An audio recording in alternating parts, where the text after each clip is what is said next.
Welcome है दोस्तों। आप अपडेटेड वीडियो पाने के लिए हमारे बेल आइकन को जरूर दबाएं और लाइक शेयर सब्सक्राइब जरूर करें। दोस्तों, तो आज की इस वीडियो में हम बात करेंगे कि जो प्राचीन इतिहास है उससे जो इम्पोर्टेंट क्वेश्चन है, प्रश्नोत्तरी है, उसका जो हमारा ये तीसरा सीरीज होने वाला है, तीसरा पार्ट है। 2 पार्ट हमने ऑलरेडी चैनल पे अपलोड कर दिया है। उसमें हमने लगभग 60 क्वेश्चन को इंक्लूड किया है और ये 60 क्वेश्चन से आगे की सीरीज जो बढ़ती जा रही है उसमें 90 क्वेश्चन, मतलब 90 नंबर तक क्वेश्चन को अटेंड किया गया है। मतलब कि 30 क्वेश्चन हर सीरीज में जो है वीडियो में डाली जा रही है।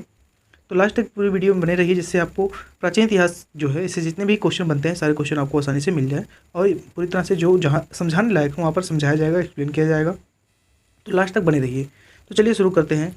तो हमारा पहला क्वेश्चन है 61 कि सिंधु घाटी सभ्यता का गोदीवाड़ा लोथल यहाँ स्थित है। ऑप्शन ए है गुजरात, ऑप्शन बी है पंजाब, ऑप्शन सी है पाकिस्तान, ऑप्शन डी है हरियाणा। तो इस क्वेश्चन का आंसर हो जाएगा आंसर गुजरात, यानी कि ऑप्शन ए।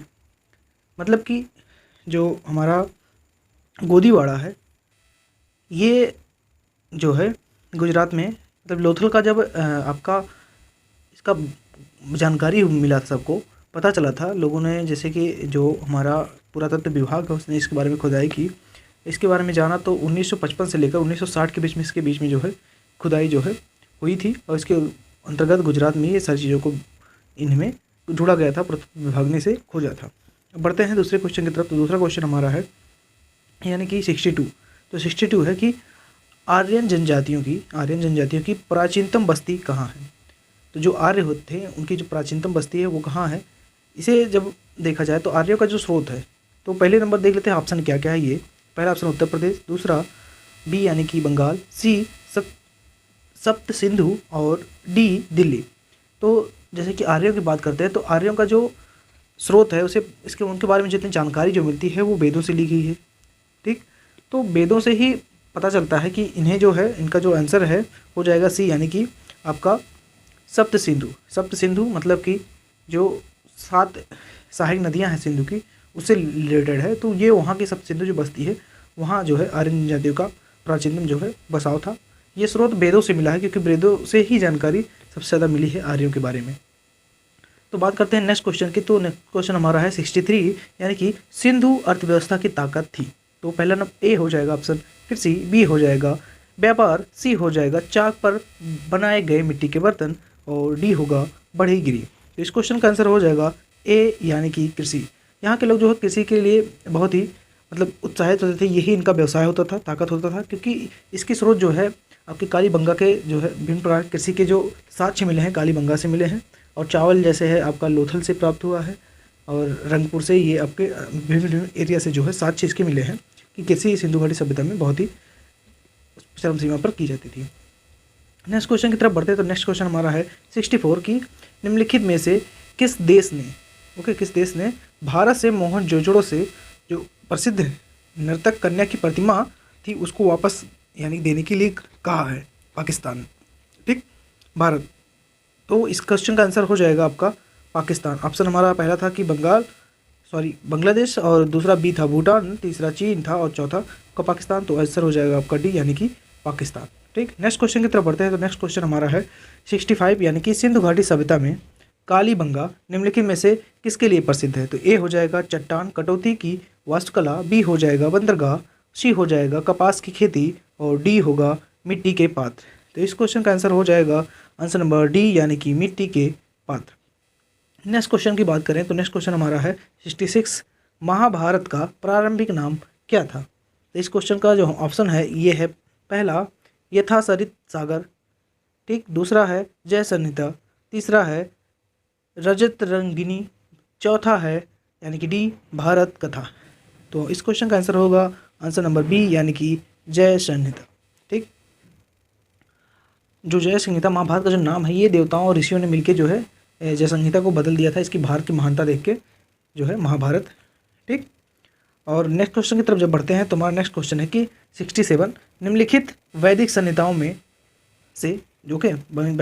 में से भारतीय संगीत का उद्गम किसमें खोजा जा सकता है। अगर देखें कि भारतीय जो संगीत है उसका उद्गम कहाँ से हुआ है, तो इसका ऑप्शन होगा ए, यानी कि ऋग्वेद, बी यानी कि सामवेद, और सी है यजुर्वेद और डी है अथर्ववेद। तो इस क्वेश्चन का आंसर हो जाएगा आंसर नंबर बी यानी कि श्यामवेद। तो अगर सामवेद में देखा जाए तो श्यामवेद जो है 1800 लगभग 76 या 75 इसमें श्लोक हैं। इसमें से 99 श्लोक को छोड़ के सारे श्लोक जो है एक आपका यजुर्वेद से ही लिया गया है और सब मिला जुला के मतलब दूसरे किसी ना किसी वेद से लिए गए हैं। बस 99 वेद जो हैं वो सामवेद के अलग हैं, नहीं लिए गए किसी और वेद से, नहीं तो सारे जो है किसी और से लिए गए हैं। और इसमें संगीत का बहुत ही स्रोत है, संगीत, नृत्य, नाच और सारी चीज़ों का ये सामवेद बहुत स्रोत रहा है। बढ़िया। अब नेक्स्ट क्वेश्चन की तो बात करते हैं। तो नेक्स्ट क्वेश्चन 68 यानी कि जिस पंडित ने दक्षिण भारत का आर्गीकर किया था वे थे।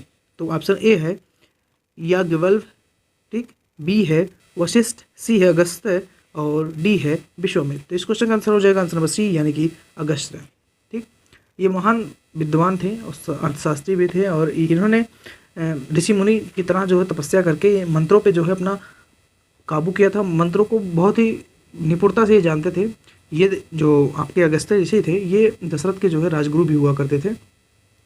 इन्होंने दक्षिण की तरफ प्लान किया था, वहाँ पर भ्रमण किया था और वहाँ पे ही वे जाके बस गए थे। ठीक, तो अब नेक्स्ट क्वेश्चन हम देखते हैं, हमारा होगा 69 यानी कि सिंधु घाटी का कौन सा एक स्थल पाकिस्तान में है। तो ऑप्शन ए है लोथल, बी है कालीबंगा और सी है आलमगीरपुर और डी है हड़प्पा। तो इस क्वेश्चन का आंसर हो जाएगा आंसर नंबर डी यानी कि हड़प्पा।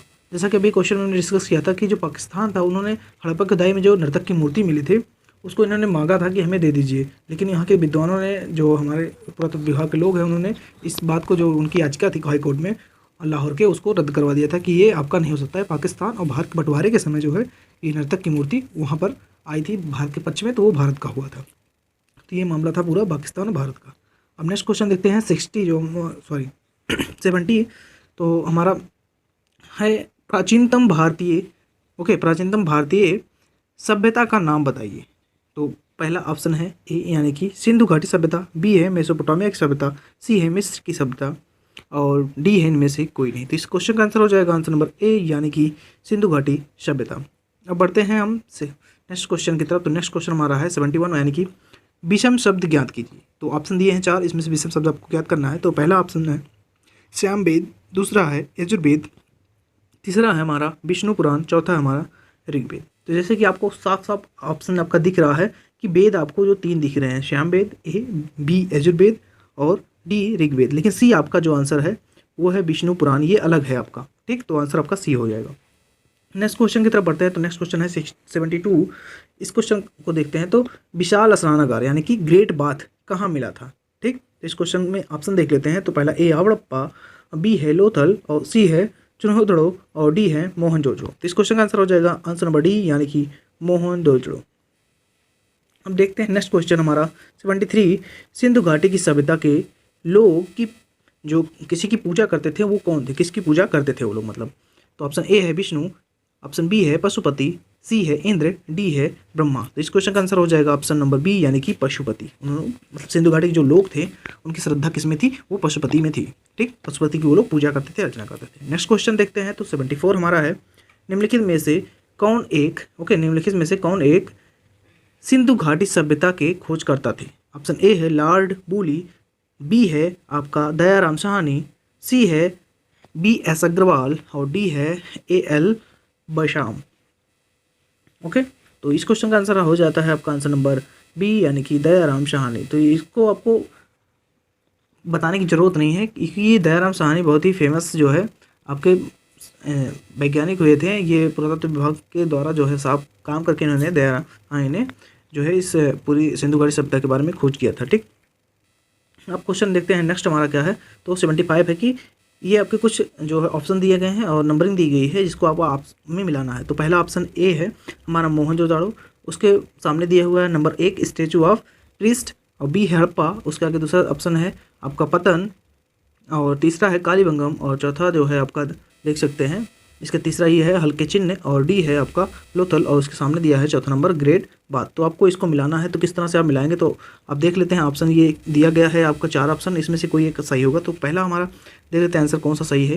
तो इस क्वेश्चन का आंसर हो जाएगा आंसर नंबर ए यानी कि आपका 4A B1 C3 and D2। मतलब कि आपका ए जो हो गया मोहनजोदड़ो वो ग्रेट बात से कनेक्टेड है और बी आपका जो है आप हड़प्पा वो स्टेचू ऑफ ब्रिज से संबंधित है, और सी जो है आपका वो हल्के चिन्ह मतलब कालीबंगा में हल्के चिन्ह मिले क्योंकि यहाँ के खेती के जो है 7 चिन्ह से भी मिले थे, और डी आपका है पत्तन। ठीक, तो पढ़ते हैं नेक्स्ट क्वेश्चन की तरफ। तो नेक्स्ट क्वेश्चन हमारा है 76 की उपनिषद क्या है।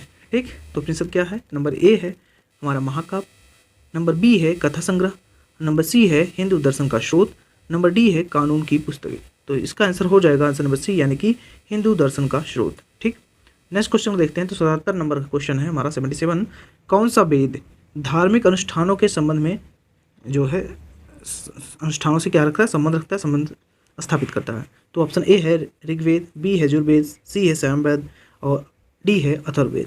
तो आपका आंसर हो जाएगा बी यानी कि यजुर्वेद। आपका जो सामवेद है जैसे कि आप गायन में यूज होता है, तो यजुर्वेद कहाँ हो गया, धार्मिक अनुष्ठानों में मंत्रोच्चारण के लिए इसे उपयुक्त किया जाता है। नेक्स्ट क्वेश्चन हमारा 78 है, निम्नलिखित में से किस वेद में जादू चमत्कार और मंत्र दिए गए हैं। तो ऑप्शन ए है ऋग्वेद, बी है सामवेद, सी है यजुर्वेद और डी है अथर्ववेद। तो इस क्वेश्चन का आंसर हो जाएगा आंसर नंबर डी यानी कि अथर्ववेद। अब आपको 3 जो है वेद हमने मतलब पूरी रूप से बता दिया है कि जो आपका सामवेद गायन के लिए, यजुर्वेद अनुष्ठान मंत्र उच्चारण के लिए जो किसी समारोह में, और अथर्ववेद आपका चमत्कार वेद जैसे कि वेदों में बताया गया है इसमें कि ये जादू टोना टटका ये सब क्या चीज़ें हैं, सारा अथर्ववेद में आपको मिल जाएगा कंप्लीट रूप से। ठीक, नेक्स्ट क्वेश्चन की तरफ बढ़ते हैं। नेक्स्ट क्वेश्चन हमारा है 79, सिंधु घाटी सभ्यता में बृहद स्नानागार या विशाल स्नानाघर जो है निम्नलिखित में से किस नगर में पाया गया है। तो पहला ऑप्शन ए है लोथल, बी है आपका मोहनजोदड़ो, सी है मीताथल और डी है आपका कालीबंगा। तो आंसर हो जाएगा आपका आंसर नंबर बी यानी कि मोहनजोदड़ो। घूम फिर की ये क्वेश्चन बार बार इसलिए हम किसी न किसी तरीके से क्वेश्चन में इंक्लूड किए हैं क्योंकि ये क्वेश्चन बार बार एग्जाम में पूछे जाने वाले हैं। इसी तरह से जैसे क्वेश्चन घूम फिर के बार बार ये इस क्वेश्चन वीडियो में इंक्लूड है, उसी तरह ये पेपर में भी पूछे जाते हैं और आपको इसे समझना होगा कि ये आंसर हमारा क्या है। तो बढ़ते हैं नेक्स्ट क्वेश्चन। तो हमारा नेक्स्ट क्वेश्चन है 80 कि सिंधु घाटी सभ्यता में धौलावीर निम्नलिखित में से किसके लिए प्रसिद्ध है। तो ए ऑप्शन है चट्टान से निर्मित स्थापत्य, बी है बंदरगाह, सी है जल संचरण और आपका डी है मिट्टी के पात्र।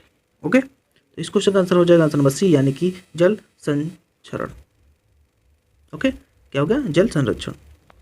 ठीक, तो नेक्स्ट क्वेश्चन की तरफ बढ़ते हैं। तो नेक्स्ट क्वेश्चन हमारा है 81 कि ऋग्वेद जो है ऋग्वेद में सबसे प्रमुख देवता कौन है। तो ए ऑप्शन है इंद्र, बी है अग्नि, सी है पशुपति और डी है विष्णु। तो इस क्वेश्चन का आंसर हो जाएगा answer number A Indra. Indra भगवान को जो है ये जल के देवता माने गए हैं, मतलब वर्षा के देवता, तो इसलिए इन्हें ऋग्वेद में सबसे प्रमुख देवता का नाम दर्जा दिया गया है, माना गया है। नेक्स्ट क्वेश्चन हमारा है 82 कि गौतम बुद्ध ने महापरिनिर्वाण कहाँ लिया था। तो ए हो गया पटना, बी हो गया कुशीनगर, सी हो बनारस और डी है सारनाथ। तो इस क्वेश्चन का आंसर हो जाएगा आपका बी यानी कि कुशीनगर। ठीक, नेक्स्ट क्वेश्चन हमारा 83 मोहनजोदड़ो और हड़प्पा के अवशेष संकेत देते हैं कि शानदार और योजनागत अच्छी तरह से बनाई गई थी डॉट थी। ऑप्शन में आपको चुनना क्या बनाई गई थी। तो आपका कृषि नगरे, धार्मिक नगरे और व्यापारिक नगरे और डी तटीय नगरे। तो ये है, तो इस तरह से आप ऑप्शन को देख के लगा लें आंसर। अगर लिखिए बीच बीच में आप इस क्वेश्चन का जवाब देते रहिए, जो क्वेश्चन आपको पता है उसी कमेंट बॉक्स में आंसर दीजिए। आपको इसके बारे में जितना भी पता है उसको आप कमेंट बॉक्स में दीजिए और अपना सजेस्ट भी दीजिए। जिस क्वेश्चन के बारे में आप जितना जानते हैं उसे आप लिखिए और बताइए कि इसके बारे में ये चीज़ें हमें पता है। इस क्वेश्चन का आंसर हमारा हो जाएगा व्यापारिक नगरे। ठीक, सी आंसर सही होगा। तो नेक्स्ट क्वेश्चन देखते हैं 84 वैदिक काल में 8 प्रकार के विवाह प्रचलित थे, इनमें से कौन प्रेम विवाह था। तो नंबर ए है ब्रह्म विवाह, बी है गंधर्व विवाह, सी है दैव विवाह और डी है आर्ष विवाह। तो इस क्वेश्चन का आंसर हो जाएगा आंसर नंबर बी यानी कि गंधर्व विवाह। जो गंधर्व विवाह था वो प्रेम विवाह कहा जाता था। तो पढ़ते हैं नेक्स्ट क्वेश्चन की तरफ। तो नेक्स्ट क्वेश्चन है 85 सिंधु घाटी सभ्यता में लोथल निम्नलिखित में से किसके लिए प्रसिद्ध था लोथल। तो इस क्वेश्चन का आंसर देख लेते हैं। तो हमारा ऑप्शन ए है चट्टान से निर्मित स्थापत्य, बी बंदरगाह, सी कपास की खेती और डी मिट्टी के पात्र। तो इस क्वेश्चन का आंसर हो जाएगा बी यानी कि बंदरगाह। ठीक, नेक्स्ट क्वेश्चन हमारा है 86 निम्नलिखित में से कौन सा वेद वेदत्री का भाग नहीं है। तो इस पहला वेद है हमारा ए ऋग्वेद, बी यजुर्वेद, सी सामवेद, डी अथर्ववेद। तो इस क्वेश्चन का आंसर हो जाएगा आंसर नंबर डी यानी कि अथर्ववेद। तो ये वेदत्री का भाग नहीं है। वेदित्री मतलब 3 वेद लिए गए हैं, वेदित्री। तो आपको तीनों वेद जो है ऋग्वेद, यजुर्वेद, सामवेद हैं, लेकिन जो एक वेद है अथर्ववेद ये वेदित्री में नहीं लिया गया। तो नेक्स्ट क्वेश्चन हमारा है 87, हड़प्पा स्थल मांडा किस नदी के किनारे जो है आपका स्थित था? तो ये हो जाएगा ए चेनाब, सतलज बी है, और सी रावी है, और डी सिंधु है। तो इस क्वेश्चन का आंसर ए यानी कि चेनाब नदी के किनारे स्थित था। नेक्स्ट क्वेश्चन है 88 कि किस नदी के निकट ऋग्वेद सभ्यताएं सबसे अधिक स्थित थी? ए नर्मदा, बी सरस्वती, सी गंगा, और डी गोदावरी। तो इस क्वेश्चन का आंसर हो जाएगा आंसर नंबर बी यानी कि सरस्वती, ठीक, सरस्वती नदी।